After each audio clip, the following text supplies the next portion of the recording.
যেই দেশে একটা ৮ বছরের নারী ধর্ষিত হয়, যে কোনো বয়সের নারী যেখানে ধর্ষিত হচ্ছে, কোনো নারী যখন সেফ না, সেই দেশে নারী দিবস পালন করাটা আমার কাছে ভীষণ বাহুল্য। সো এইসব কথা বলে লাভ নাই। আর আপনারাও যে আছেন না যে ক্যামেরার পেছনে, তাদেরও না একটু অ্যাক্টিভ হতে হবে। শুধু অনিরাপদ, জীবনের নিরাপত্তা নাই, কাপড় চোপড়ের নিরাপত্তা নাই, খাওয়ার নিরাপত্তা নাই, কোনো কিছু নিরাপত্তা নাই। আমার কাছে মনে হয় নারীদের উপরে ক্ষোভটা মনে হয় বেশি। কেন জানি না, দায়বদ্ধতার কারণে অনেক কথা বলতে পারি না, আবার কিছু না বললেই হয় না বলে বলছি। দেশ পিছিয়ে যাচ্ছে, এই জায়গা থেকে আমি শুধু হাসবো। আমার এখানে কিছু বলার নেই। অভিনেত্রী বা নারী, যেটা হয়েছে দেখে খুব টিপটপ লাগছে, সেজে গুজে এসেছি ক্যামেরার সামনে, তাই হয়তো মনে হচ্ছে যে ভালো আছি, বাট মানসিকভাবে ভীষণ বিপর্যস্ত।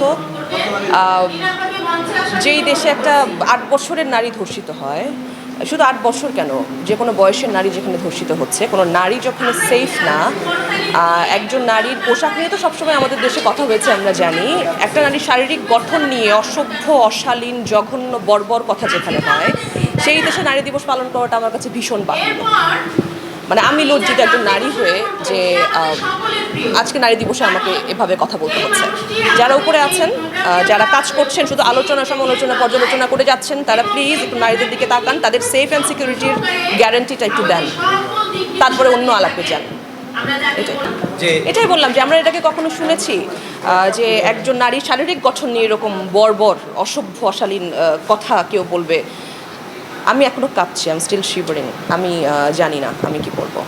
দ্রুত দ্রুত দ্রুত ব্যবস্থা নেওয়া ভীষণ জরুরি।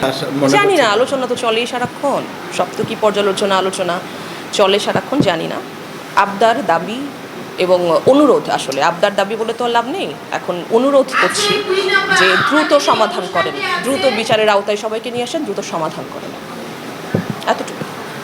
কোথায় শিক্ষিত, কোথায় আধুনিক? এটা আধুনিকতার নমুনা? এটা কোনো আধুনিকতার নমুনা না, শিক্ষার তো কোনো নমুনাই নাই এটার মধ্যে। সো এইসব কথা বলে লাভ নাই। আর আপনারাও যে আছেন না যে ক্যামেরার পেছনে, তাদেরও না একটু অ্যাক্টিভ হতে হবে। হ্যাঁ, তাদেরও অ্যাক্টিভ হতে হবে, তাদেরও অনেক কিছু করার আছে। হয়ে যাচ্ছে মানে আপনি জানেন না হচ্ছে কি হচ্ছে না, আপনিই তো জানেন। আমরা তো এই জন্যই এই কথাটা বলছি।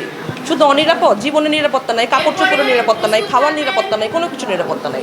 আর শুধু শিক্ষিত হলেই হবে? আমার কাছে মনে হয় নারীদের উপরে ক্ষোভটা মনে হয় বেশি।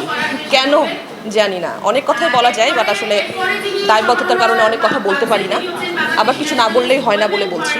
দেশ পিছিয়ে যাচ্ছে, এই জায়গা থেকে আমি শুধু হাসবো। আমার এখানে কিছু বলার নেই, আমার কিছু বলার নেই। আমাকে আর কোনো প্রশ্ন করেন না, আমি রিকোয়েস্ট করছি, কারণ সে অবস্থায় নাই আপনাদেরকে কোনো উত্তর দিব। ওই যে বললাম, দেখে মনে হচ্ছে ভালো আছি, বাট ভীষণভাবে খারাপ আছি। আসলে আপনি সুরক্ষিত হয়ে তো লাভ নেই, আমার পাশের মানুষ সুরক্ষিত আছে কিনা সেটা আমাকে দেখতে হবে। আমি এমন কোনো পদে নাই ভাই যে আমি দেখব। আমি শুধু ঘরে বসে কাঁদবো, ফেসবুকে দু একটা স্ট্যাটাস দিব, এটাই আমার কাজ, আর আমি এটাই করছি। আপনারা জানেন, যারা আছেন আপনারা জানেন, দায়িত্ব শুধু আমার একার না তো, না আপনাদের সবার। জানি না আমাদের প্রতিবাদ দেখেন না, যখন পোশাক নিয়ে কথা যে হচ্ছিল, সবার বেশি টার্গেটেড তো আমরাই হই। বুলিং আমাদেরকেই করা হয়। তখন আপনারা কোথায় থাকেন যখন দেখেন আজকে আমার একটা ছবির নিচে কেউ একটা বাজে কমেন্টস করছে, বাবা মা তুলে গালি দিচ্ছে? তখন কি আপনি গিয়ে লিখে আসেন যে ওই লোকটাকে সার্চ করেন, গিয়ে কি তাকে 10টা গালি দিয়ে আসেন? তা তো দেন না, আপনারা তো কিছু করছেন না। আমরা কি করব? সবচেয়ে বেশি বুলিংয়ের শিকার আমরা হই যারা আমরা আর্টিস্ট হয়ে কাজ করছি। থ্যাংক ইউ, আমি বেশি কিছু বলবো না। রাষ্ট্রের কাছে আমাদের পরামর্শ, রাষ্ট্রের কাছে পরামর্শের কিছু নাই। বলি একটু মানুষ হন, মানবিকতা একটু গ্রো করুক, মানসিকতা একটু উঠে যাক, শুধু এটাই বলার আছে, আর কিছু বলার নেই। Thank you.